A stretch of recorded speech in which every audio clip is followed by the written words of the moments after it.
Hello बच्चों, how are you? I hope all good.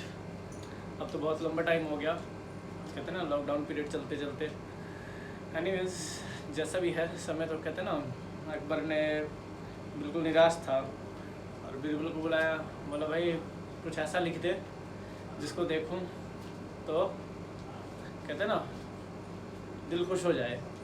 तो अकबर ने दीवार पे लिखा, ये जो समय है बीत जाएगा।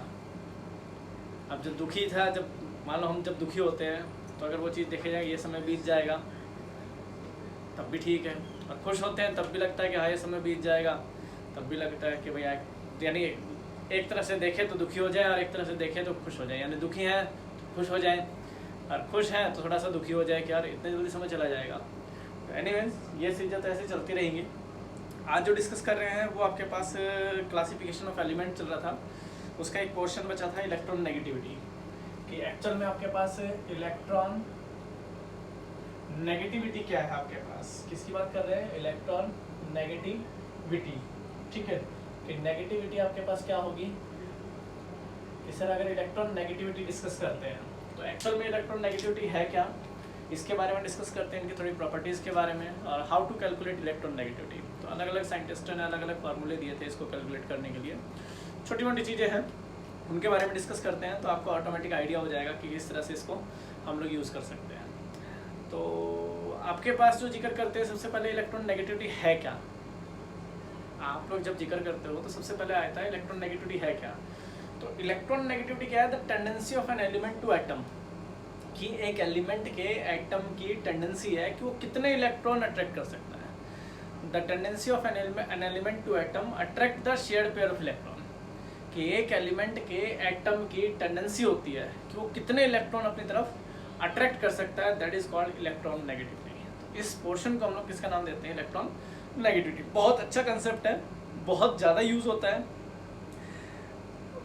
केमिकल बॉन्डिंग में पूरा इलेक्ट्रॉन नेगेटिविटी कंसेप्ट चलता है, यहाँ भी इलेक्ट्रॉन नेगेटिविटी का पूरा कंसेप्ट है, अच्छा सा कंसेप्ट है। हम लोग इसको टैली करते हैं तो आपको पता भी लग जाता है कि electron negativity, polar character, non polar character को, आयनिक कैरेक्टर को, फजान रूल, ये सारा इलेक्ट्रॉन नेगेटिविटी बेस है। तो अगर यहाँ डिस्कस करते हैं सर आपके पास इलेक्ट्रॉन नेगेटिविटी क्या है, तो आपने बता दिया सर टेंडेंसी है एन एलिमेंट टू एटम। क्या द टेंडेंसी, या टेंडेंसी है an element to atom attract the shared pair of electron,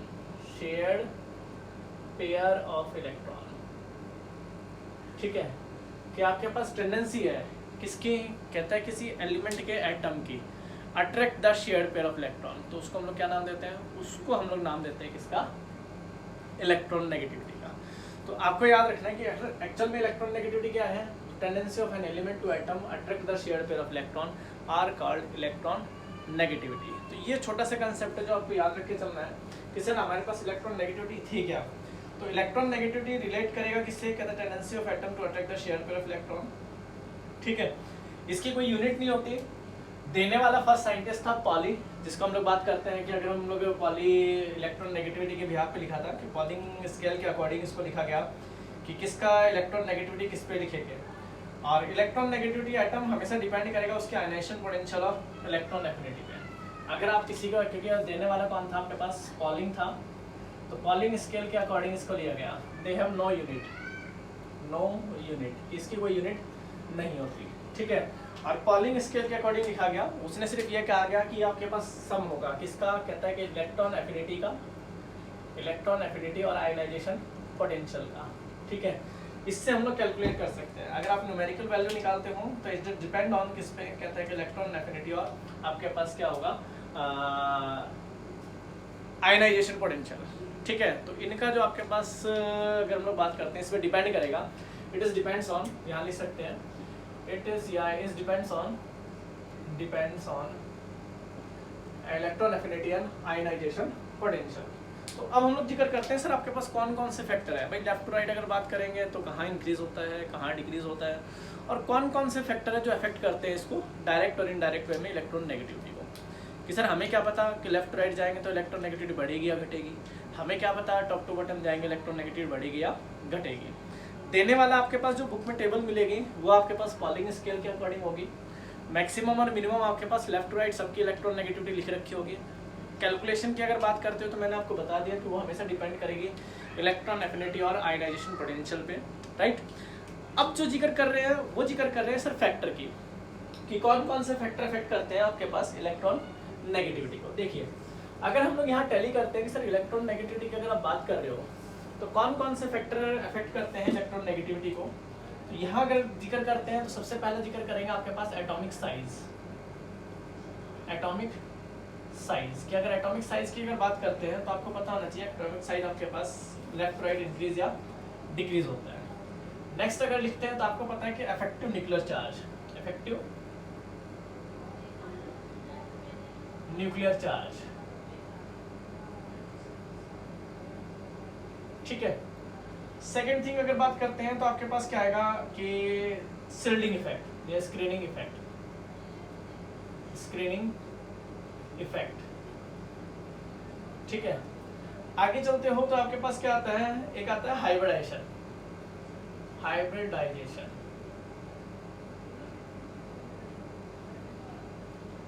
ठीक है, कि हाइब्रिडाइजेशन ऑफ या हाइब्रिडाइजेशन स्टेट्स ऑफ एटम, उसके ऊपर भी डिपेंड करता है कि जितने ज़्यादा एस करेक्टर होंगे आपके पास इलेक्ट्रॉन नेगेटिविटी उतनी ज़्यादा होगी। इस तरह से भी लोग कंसिडर करके चलते हैं। और ऐसे अगर बात करते हैं तो आपके पास आता है और भी फैक्टर है हमारे पास, जैसे बॉन्ड ऑर्डर, ये हमारे पास सारे उसमें आने हैं, किसमें, जो अगली यूनिट है ना अपनी केमिकल बॉन्डिंग, वहाँ मिलेंगे। बॉन्ड ऑर्डर हो गया, ऑक्सीडेशन स्टेट हो गए, ऑक्सीडेशन स्टेट हो गया, इस पर भी हम लोग डिपेंड करता है कि आपके पास किस तरह से रिएक्ट करेगा, किस तरह से यूज़ करेंगे।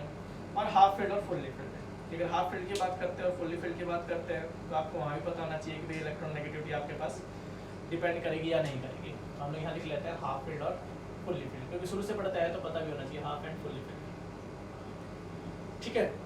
तो आइए देखते हैं। तो सबसे पहले अगर बात करते हैं किसकी, साइज की, किस तरह अगर हम लोग बात करें साइज की, एटॉमिक साइज की, कि एटॉमिक साइज तो आपको पता है कि एटॉमिक साइज का लेफ्ट टू राइट अगर जाते हैं और टॉप टू बॉटम आते हैं तो लेफ्ट टू राइट तो डिक्रीज होता था और टॉप टू बॉटम इंक्रीज होता था। जितना छोटा एटॉमिक साइज उतनी ज़्यादा इलेक्ट्रॉन नेगेटिविटी, जितना छोटा एटॉमिक साइज, सुन रहे हैं, जितना छोटा एटॉमिक साइज उतनी ज़्यादा इलेक्ट्रॉन नेगेटिविटी। तो अगर आप यहाँ पर बताते हो कि इलेक्ट्रॉन नेगेटिविटी आपके पास वही डायरेक्टली होगा इन्वर्सली होगा, तो आपको पता है this is inversely proportional to, कि अगर मैं यहाँ लिखूँ कि सर इलेक्ट्रॉन नेगेटिविटी की बात कर रहे हो कि electron negativity is inversely proportional to atomic size, right. तो जितना ज़्यादा इलेक्ट्रॉन नेगेटिविटी आपके पास एटम देखना है, यानी आपके पास अगर लेफ्ट राइट जाते हो तो आपको पता है साइज छोटा होगा तो इलेक्ट्रॉन नेगेटिविटी हमेशा ज़्यादा होगी, और टॉप टू बॉटम अगर साइज बड़ा होगा तो इलेक्ट्रॉन नेगेटिविटी हमेशा कम होगी। अगर एग्जांपल के तौर पे लिखें तो टॉप टू बॉटम अगर यहाँ आते हो तो लिथियम, आपका सोडियम, पोटाशियम, रुबेडियम, सीजियम, फ्रेंसेनियम, तो सबसे कम होती है सीजियम की 0.7 के समथिंग होगी, ठीक है। यहाँ आते हो तो सबसे ज़्यादा होती है फ्लोरीन की, कितनी, 4 के आसपास होगी। बस समझ में आ गई। तो सबसे ज़्यादा किसकी मिलेगी, अगर पीरियोडिक टेबल के अंदर आप देखते हो तो सबसे ज़्यादा आपके पास इलेक्ट्रॉन नेगेटिविटी किसकी होगी, फ्लोरीन की मैक्सिमम, और सबसे कम किसकी होगी, मिनिमम आपके पास सीजियम की, ठीक है। तो साइज का फैक्टर क्या कहेगा कि अगर लेफ्ट राइट जाते हैं तो सबको पता है साइज डिक्रीज होता है, साइज डिक्रीज होगा तो इलेक्ट्रॉन नेगेटिविटी क्या होगी, इंक्रीज होगी, साइज डिक्रीज होगा तो इलेक्ट्रॉन नेगेटिविटी क्या होगी, इंक्रीज होगी। तो ये बात जो है वो आपको दिमाग में रख के चलनी है कि सर अगर साइज बढ़ता है तो इलेक्ट्रॉन नेगेटिविटी क्या इफेक्ट पड़ता है, साइज बढ़ेगा तो डिक्रीज होगा इलेक्ट्रॉन नेगेटिविटी, साइज घटेगा तो इलेक्ट्रॉन नेगेटिविटी क्या होगी, इंक्रीज होगी, ठीक है। तो अगर बात चलूँ आगे कि इफेक्टिव न्यूक्लियर चार्ज की अगर बात करते हैं कि सर यहाँ पर अगर आप कंसेप्ट ले रहे हो न्यूक्लियर चार्ज का, ये तो छोटा सा कंसेप्ट है क्योंकि मैंने आपसे पहले कहा था साइज सबसे ज्यादा रोल प्ले करेगा। अगर हम बात करें किसका, न्यूक्लियर चार्ज का, तो आपको पता होना चाहिए सर इलेक्ट्रॉन नेगेटिविटी की अगर बात करते हो तो this is directly proportional to effective nuclear charge, कि न्यूक्लियर चार्ज के डायरेक्टली प्रोपोर्शनल, जितना ज्यादा न्यूक्लियस पे चार्ज होगा ऑब्वियस सी बात है आपके पास क्या होगा, इलेक्ट्रॉन नेगेटिविटी उतनी ज्यादा होगी। जितना ज्यादा न्यूक्लियर पे चार्ज, क्योंकि न्यूक्लियर चार्ज तो सिंपल सी बात है वही साइज के डायरेक्टली प्रोपोर्शनल हो गया, कि साइज आपके पास पता था जितना, सॉरी इनवर्सली, जितना आपके पास साइज छोटा था सिंपल सी बात है न्यूक्लियर चार्ज उतना ज्यादा होगा, और न्यूक्लियर चार्ज ज्यादा होगा तो इलेक्ट्रॉन नेगेटिविटी हमेशा ज्यादा होगी। अगर हम बात करें किसकी, स्क्रीनिंग इफेक्ट की, कि सर अगर स्क्रीनिंग इफेक्ट की अगर आप बात करते हो तो स्क्रीनिंग इफेक्ट आपके पास क्या होगा, तो आपको पता है this is screening effect is inversely proportional to, screening effect is inversely proportional to electron negativity. जितनी ज्यादा स्क्रीनिंग इफेक्ट होगी, top to bottom screening effect बढ़ता है, तो जितनी ज्यादा स्क्रीनिंग इफेक्ट हुआ इलेक्ट्रॉन नेगेटिविटी उतनी कम होगी, राइट। जितना कम स्क्रीनिंग इफेक्ट होगा इलेक्ट्रॉन नेगेटिविटी उतनी ज्यादा होगी। तो मुझे पता है कि भाई screening effect top to bottom हमेशा बढ़ता है, लेफ्ट राइट हमेशा पुअर कम होता है। बस समझ में आ गया, होता है बट कम होता है कंपैरेटिवली टॉप टू बॉटम। तो स्क्रीनिंग इफेक्ट जितना ज्यादा इलेक्ट्रॉन नेगेटिविटी उतनी कम, स्क्रीनिंग इफेक्ट जितना कम इलेक्ट्रॉन नेगेटिविटी उतनी ज्यादा। फिर अगर आप आगे चलते हो तो हम लोग बात करते हैं हाइब्रिडाइजेशन की। इस टॉपिक को मैं आगे डिस्कस करूंगा, वैसे फिर भी थोड़ा बता देता हूँ, ये प्लस 2 वालों के काम आ जाएगा थोड़ा सा। हाइब्रिडाइजेशन सब पढ़ के आए हो कि आपके पास intermixing of two atomic orbital, जो आपके पास एक नया ऑर्बिटल फॉर्म करता हो वो एक हाइब्रिड ऑर्बिटल बोलते हैं। हाइब्रिड का मतलब हम लोग जो खुद एक अपनी तरफ से क्रिएट कर रहे हैं, एक हाइपोथेटिकल चीज़ की बात कर रहे हैं। तो यहाँ अगर आप बात करते हो हाइब्रिडाइजेशन की, तो हाइब्रिडाइजेशन आपके पास क्या है कि जितने ज़्यादा एस करेक्टर होंगे, अगर यहाँ लिखूंगा इलेक्ट्रॉन नेगेटिविटी, ये भी याद रख लेना, रिमेंबर के तौर पर रख लेना, बाकी हाइब्रिडाइजेशन में आएगा तो फिर इसको जिक्र करेंगे। तो जितनी ज़्यादा आपके पास इलेक्ट्रॉन नेगेटिविटी की अगर बात करोगे, तो जितने ज्यादा S character, percentage of S character, percentage of S character कि एस करेक्टर जितने ज्यादा होंगे इलेक्ट्रॉन नेगेटिविटी उतनी ज्यादा होगी। तो इसको हम लोग रिमेंबर में रख लेंगे कि भाई एस करेक्टर सर हमें कैसे आइडेंटिफाई करेंगे। तो एक बार पूरा हाइब्रिडाइजेशन बताएंगे, पी के इनवर्सली हो जाएगा कि अगर आप इलेक्ट्रॉन इनकी दिखाते हो कि इलेक्ट्रॉन नेगेटिविटी दो परसेंटेज ऑफ पी करेक्टर, तो पी के इनवर्सली और एस के डायरेक्टली, कि जितना ज्यादा एस करेक्टर आपके पास, सिंपल सी बात है हाइब्रिडाइजेशन उतना ज्यादा है। जैसे अगर हम लोग बात करें इलेक्ट्रॉन नेगेटिविटी, जैसे ये दे दे, ये दे दे, ठीक है, और ये दे दे, तो ये इसको भी रिप्रेजेंट करता है बॉन्ड ऑर्डर को। अगर ट्रिपल बॉन्ड है तो सिंपल सी बात है एस करेक्टर ज्यादा होंगे, एस करेक्टर ज्यादा होंगे तो ऑब्वियस सी बात है क्या इसका जो इलेक्ट्रॉन नेगेटिविटी है वो ज्यादा होगा। अगर हमसे पूछ ले कि ट्रिपल बॉन्ड का, तो इसका ज्यादा होगा as compare to double, as compare to single. कि ट्रिपल बॉन्ड के जो आपके पास है इलेक्ट्रॉन नेगेटिविटी वो हमेशा ज़्यादा मिलेगी as compare to double, as compare to single. तो ये बात आपको ध्यान रखने वाली है। ये करेक्टर है, हम लोग करेक्टर डिस्कस कर रहे हैं, तो करेक्टर के बारे में आप जान सकते हो। 10th में आप पढ़ के आए हो कि इलेक्ट्रॉन नेगेटिविटी की आपके पास बात करते हैं या बॉन्ड ऑर्डर की बात करते हैं, तो ये ट्रिपल बॉन्ड है, डबल है, सिंगल है। ट्रिपल बॉन्ड होगा तो इलेक्ट्रॉन नेगेटिविटी ज़्यादा होगी as compare to double, as compare to single, ठीक है। अगर ऑक्सीडेशन स्टेट की बात करते हो कि सर ऑक्सीडेशन स्टेट का जिक्र करें तो जितना ज्यादा ऑक्सीडेशन स्टेट इलेक्ट्रॉन नेगेटिविटी उतनी ज्यादा, जितना ज्यादा ऑक्सीडेशन स्टेट इलेक्ट्रॉन नेगेटिविटी उतनी ज्यादा। जैसे आयरन है, आयरन 2 पॉजिटिव ले लो, आयरन 3 पॉजिटिव ले लो, तो मैक्सिमम ऑक्सीडेशन स्टेट आयरन का, तो इलेक्ट्रॉन नेगेटिविटी आयरन के ज्यादा। न्यूक्लियर चार्ज में भी कह सकते हो, आपको पता है जितना ज्यादा न्यूक्लियर चार्ज होगा इलेक्ट्रॉन नेगेटिविटी उतनी ज्यादा होगी। बात समझ में आ गई? बोलो, क्लियर है? ठीक है। तो ये छोटे छोटे फैक्टर है कि ऑक्सीडेशन स्टेट का हाफ फील्ड और फुल्ली फील्ड हो तो डज नॉट डिपेंड्स, ये कभी डिपेंड नहीं करते, does not depends, does not depends कि ये कभी भी डिपेंड नहीं करते। इलेक्ट्रॉन नेगेटिविटी के अगर हम लोग कंसेप्ट लेते हैं तो फुल्ली फील्ड और हाफ फील्ड का वहाँ कोई रोल नहीं होता इतना ज़्यादा, ठीक है। बट फिर भी हम लोग इन करेक्टर्स को ध्यान रखते हैं कि सर अगर ये करेक्टर आ जाए तो इन करेक्टर्स के बारे में हम लोग जैसे केमिकल बॉन्डिंग को पूरा पढ़ेंगे कि भाई बॉन्ड ऑर्डर के बारे में पढ़ेंगे, हाइब्रिडाइजेशन के बारे में पढ़ेंगे, ऑक्सीडेशन स्टेट के बारे में मैंने आपको आइडेंटिफाई कर दिया। जितना ज़्यादा ऑक्सीडेशन स्टेट, ऑब्वियस सी बात है आपके पास उसके ज़्यादा क्या मिलेंगे, इलेक्ट्रॉन नेगेटिविटी उसकी ज़्यादा मिलेगी। तो इस बात को अगर हम लोग यहाँ टैली करते हैं कि सर अगर हम लोग क्या करें, how to calculate electron negativity, कि कल को मुझे क्या करना पड़ जाए, इलेक्ट्रॉन नेगेटिविटी ही कैलकुलेट करनी पड़ जाए कि सर हम लोग किस तरह से इलेक्ट्रॉन नेगेटिविटी कैलकुलेट करते हैं। तो देखिए आपके पास डिफरेंट साइंटिस्ट ने डिफरेंट बातें बताई। पहली बात, अगर आपको पता है कि भाई इलेक्ट्रॉन नेगेटिविटी लेफ्ट राइट की बात की टॉप टू बॉटम, तो ये बात मैंने आपको पहले बता दिया। जनरल है, लेफ्ट राइट हमेशा इंक्रीज होगी, टॉप टू बॉटम हमेशा डिक्रीज होगी। नॉर्मल गैसेस की हमेशा जीरो मिलेगी क्योंकि फुल्ली फील्ड होते हैं, फुल्ली फील्ड का आपके पास कोई एक्स्ट्रा इलेक्ट्रॉन ऐड नहीं होगा, ठीक है। तो इसका मतलब वहाँ पर हमारे पास क्या है, इलेक्ट्रॉन नेगेटिविटी का कोई रोल होगा नहीं, तो उनकी जीरो मिलेगी। जनरल आप याद रख सकते हैं कि electron negativity left right decrease, sorry increase, और top to bottom decrease, right. अगर आपसे कोई कह दे सर इनर्ट गैस का, चलो आपने बता दिया कि इनर्ट गैस के आपके पास क्या रहेगी, फुल्ली फील्ड होते हैं तो हमेशा क्या मिलेगी, जीरो मिलेगी। और अगर हम बात करते हैं कि भाई हेलोजन की, तो हेलोजन की मैक्सिमम और इलेक्ट्रॉन नेगेटिविटी अल्कली मेटल की हमेशा मिनिमम मिलेगी, ठीक है।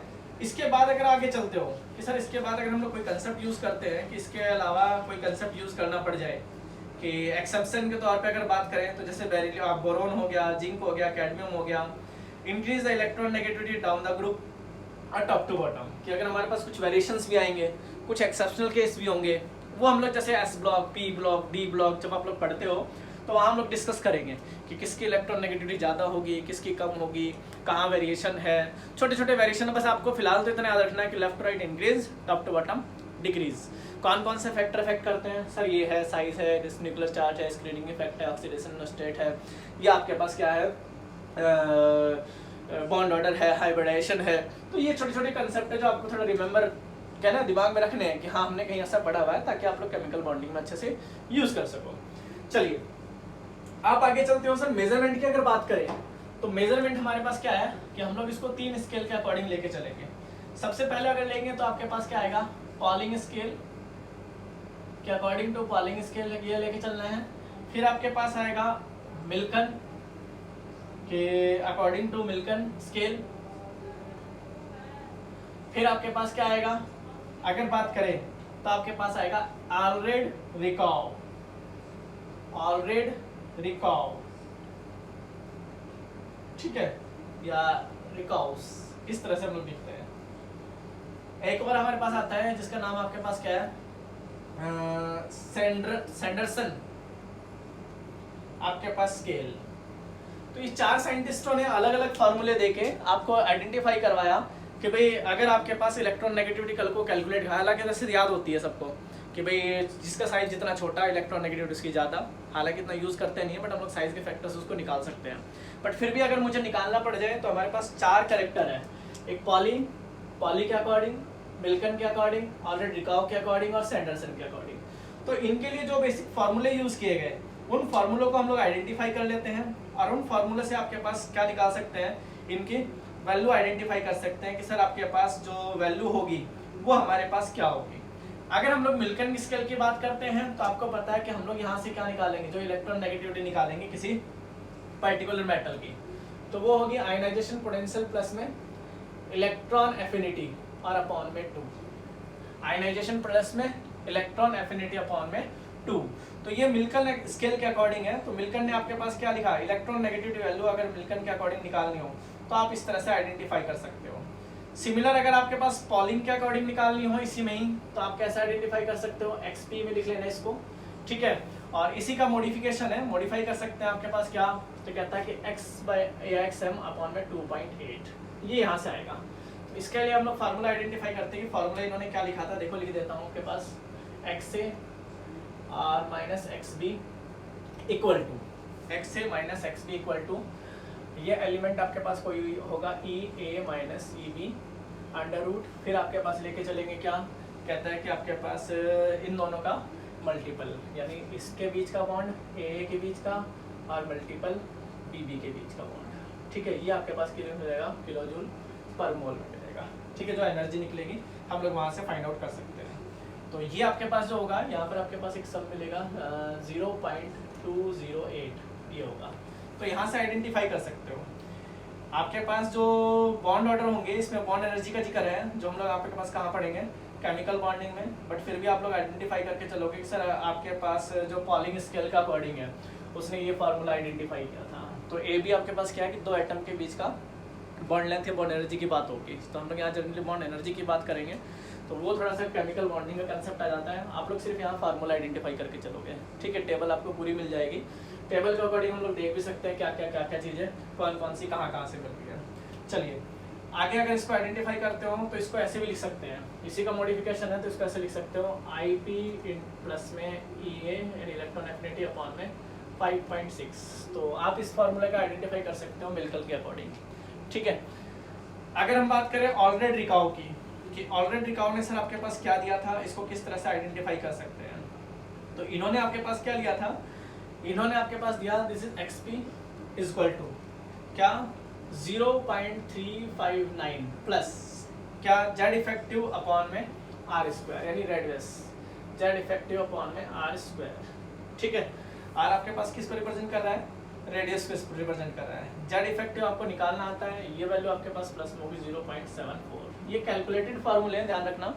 जेड इफेक्टिव हम लोग पढ़ के आ चुके हैं किसी एलिमेंट का, आर हम लोग पढ़ के आ चुके हैं, वैल्यू पुट करो आपके पास ऑलरेडी रिकाउ के अकॉर्डिंग आपको पता लग जाएगा कि इसकी इलेक्ट्रॉन नेगेटिविटी हम लोग किस भी यहाँ पे निकाल सकते हैं। मैं आपको सिर्फ फार्मूला आइडेंटिफाई करा रहा हूँ, हम लोग को इसमें पीएचडी नहीं कर रहे, एक बात ध्यान रखना, ठीक है। हमें सिर्फ ये करना है कि हाँ हमने ऐसी कई चीज़ें पढ़ी हुई है और इन चीज़ों के अकॉर्डिंग हमारे पास एक टेबल बनाई गई जो आपके पास आज जो हम लोग पब्लिश करते हैं वो है पॉलिंग स्केल के अकॉर्डिंग, और पॉलिंग के थ्रू हमारी टेबल चलती है, राइट। तो थोड़ा सा कंफ्यूज ना हो कि सिर्फ आपको फार्मूला आइडेंटिफाई करना है कि ऐसा फार्मूला हमने कहीं पढ़ा है, क्योंकि देखिए ये वैल्यू तो आपको गिवन होगी तभी बात बनेगी, जब तक आपको गिवन नहीं होगी तब तक कोई फायदा नहीं है इन फार्मूलों का। बस समझ में आ गई, क्योंकि अगर हमने निकालना पड़ जाए, क्वेश्चंस करने पड़ जाए तो फिर ये हायर क्लासेस के न्यूमेरिकल बन जाते हैं, बट अगर थोड़ा सा भी आइडेंटिफाई करके चले तो क्लियर हो जाता है कि सर हाँ ये डाटा हमने कहाँ से पढ़ा था, किस तरह से यूज़ करना है। चलिए अगर आप बात करते हो किसकी कि सर अगर हम लोग बात करते हैं सैंडरसन की कि एक्सेस ले लेते हैं, तो ये मेरे पास क्या आएगा, तो आपके पास आएगा कि average electron density of atom और electron density of isoelectronic inert gas. Average electron density of atom, ठीक है, और अपॉन में आपके पास क्या मिलेगा, एवरेज इलेक्ट्रॉन डेंसिटी, और अपॉन में आपके पास electron density of isoelectronic species, electron density of आपके पास क्या मिलेगा, आइसो इलेक्ट्रॉनिक स्पीसीज, ठीक है। तो ये थोड़ा सा लंबा चौड़ा कंसेप्ट हो जाता है, इसको पढ़ेंगे तो हम लोग, ठीक है। तो ये 4 फॉर्मूले हैं जो आपको आइडेंटिफाई करेंगे कि अगर हमारे पास according to Pauling scale, according to Mulliken scale, according to Allred Rochow, according to Sanderson scale, कि सर कैलकुलेट करना पड़ जाए तो हम लोग इसको किस तरह से कैलकुलेट कर सकते हैं। तो आप इजीली कैलकुलेट कर सकते हो कि सर ये चीज़ इस तरह से कैलकुलेट होगी, ये फार्मूले यूज़ होंगे, इन फार्मूलों को इस तरह से आइडेंटिफाई किया जाएगा। वैल्यू पुट कीजिए, आंसर निकालिए, वो आपके पास क्या हो जाएगा। हालांकि हम लोग इसको याद रखते हैं, अगर मेरे से कोई पूछता है कार्बन की कितनी होगी, हमें पता है भाई आपके पास 2.5 होगी, ऑक्सीजन की पूछता है तो 3.5 होगी, नाइट्रोजन की पूछता है तो 3 होगी, क्लोरीन की पूछता है तो 3 होगी। तो ये सब में आइडेंटिफाई है पहले से। आप लोग क्या करोगे, जैसे जैसे आप लोग प्रैक्टिस में आओगे तो ऑटोमेटिक आइडेंटिफाई हो जाएगा कि सर हाउ टू कैलकुलेट या हाउ टू रिमेंबर, तो ऑटोमेटिक पता लग जाएगा जितना ज़्यादा यूज़ करेंगे, क्योंकि बार बार तो यूज़ करके ऐसे वैल्यू पुट करके भाई मेरे को आयनाइजेशन पोटेंशियल बताऊँ, आपके पास ये इलेक्ट्रॉन एफिनिटी बताऊँ, डिवाइड करके आप निकालो, इससे बेटर है तो क्या हम लोग एक पैटर्न मिलेगा, उस पैटर्न के हिसाब से हम लोग इसको टैली कर सकते हैं, ठीक है। आगे आपके पास क्या आता है, देखो यहाँ तो आपके पास क्या आ गया, इनके बारे में पढ़ लिया। अगर आपसे कोई कहता है कि सर आगे हम लोग इसको आइडेंटिफाई करें कि किस तरह से इसको आइडेंटिफाई कर सकते हैं, किस तरह से इलेक्ट्रॉन नेगेटिविटी का इस्तेमाल कर सकते हैं, तो हमारे पास एक आएगा, पीछे से हम लोग जो पढ़ के आए थे कि आयनिक करेक्टर निकालने के लिए, जैसे परसेंटेज ऑफ आयनिक करेक्टर निकालोगे तो वहाँ भी इसका इस्तेमाल होगा। आप लोग एक फजान रूल पढ़ोगे, तो अगर आपसे कोई पूछ ले ये आयनिक है या कोवलेंट है, तो आप इस मेथड का इस्तेमाल कर सकते हो। हमेशा याद रखना, जब 2 एलिमेंट का इलेक्ट्रॉन नेगेटिव डिफरेंस, क्या कह रहा हूँ मैं, जब 2 एलिमेंट का इलेक्ट्रॉन नेगेटिव डिफरेंस 1.9 आ जाए, हम लोग क्या ले रहे हैं, जैसे HF ले लिया, हाइड्रोजन का होता है आपके पास 2.1, फ्लोरीन का होता है 4, ठीक है। जब 2 एलिमेंट का इलेक्ट्रॉन नेगेटिव डिफरेंस अगर आ जाए 1.9, तो 50% आयनिक होगा और 50% कोवेलेंट। हम लोग इसके बारे में डिस्कस करेंगे आगे चल के केमिकल बॉन्डिंग में। तो 50% आयनिक, बहुत सारे टीचर इसको 1.7 भी कंसिडर करते हैं, तो कोई ऐसी दिक्कत वाली बात नहीं है। न्यू अकॉर्डिंग टू रूल 1.7 ही लेके चलते हैं। तो अगर आपके पास 1.9 का डिफरेंस आ जाए तो 100% यानी देखिए कोई भी कंपाउंड ना तो 100% आयनिक होता, ना ही 100% कोवेलेंट होता। क्या कह रहा हूँ मैं, कोई भी कंपाउंड ना तो 100% आयनिक होता, ना ही 100% कोवेलेंट होता। यानी कुछ करेक्टर उसमें होते हैं, चाहे वो आयनिक के हो चाहे वो कोवेलेंट के हो। तो आपको सर कैसे पता लगा, तो हमने जैसे इसको देखा, HF का क्या था, 4 आपके पास इसकी इलेक्ट्रॉन नेगेटिविटी, ये था हमारे पास, तो दोनों का करेक्टर देख लिया। तो आपको इतना याद रखना है कि अगर इससे बढ़ जाए तो आयनिक करेक्टर बढ़ने लग जाएंगे, इंक्रीज आयनिक करेक्टर, और घट जाए तो आपके पास क्या हो जाएगा, इंक्रीज कोवेलेंट करेक्टर। जैसे मान लीजिए हमारे पास NaCl दे दिया किसी ने, अब पूछा कि आयनिक है या कोवेलेंट है, तो हमने कहा इसका 3, इसका 0.9, डिफरेंस कितना आ गया 2.1 का, तो बढ़ गए तो आयनिक करेक्टर बढ़ रहे हैं। ठीक है। जैसे फॉर एग्जांपल HCl आपने देखा, इसका 3 इसका 2.1, डिफरेंस कितना आ गया 0.9 का। तो इसका मतलब क्या हो गया, कोवैलेंट कैरेक्टर बढ़ रहे हैं, ठीक है। यानी अगर इससे नीचे हुआ 1.9 से अगर डिफरेंस नीचे आ रहा है तो कोवैलेंट कैरेक्टर बढ़ रहे हैं, 1.9 से अगर ऊपर आ रहा है तो आयनिक कैरेक्टर बढ़ रहे हैं। तो इस तरह से हम लोग आयनिक और कोवैलेंट कैरेक्टर आइडेंटिफाई कर सकते हैं, पोलर नॉन पोलर आइडेंटिफाई कर सकते हैं। बहुत सारे कंसेप्ट हैं, हम लोग पजान रूल में ही पढ़ेंगे फिर कौन कौन से कैरेक्टर इस तरह से आइडेंटिफाई किए जा सकते हैं। तो पहले आप इलेक्ट्रॉन नेगेटिविटी वाला कंसेप्ट करोगे पूरा, फिर यहाँ पर छोटे मोटे हमारे प्रॉपर्टी बचती है कि एसिडिक कैरेक्टर क्या होंगे, इनके ऑक्सीडाइज कैसे करेंगे, बिहेव किस तरह से करते हैं, किस तरह से आपके पास लेफ्ट राइट ऑक्सीडेशन स्टेट बढ़ेगा या घटेगा, कहाँ कहाँ इनके रिड्यूसिंग कैरेक्टर या एसिडिक जो हम लोग बात करते हैं बेसिक कैरेक्टर, किस तरह से आपके पास top to bottom left right increase या डिक्रीज होते हैं। तो उसको अगले लेक्चर में हम लोग करते हैं, ठीक है। थैंक यू बेटा।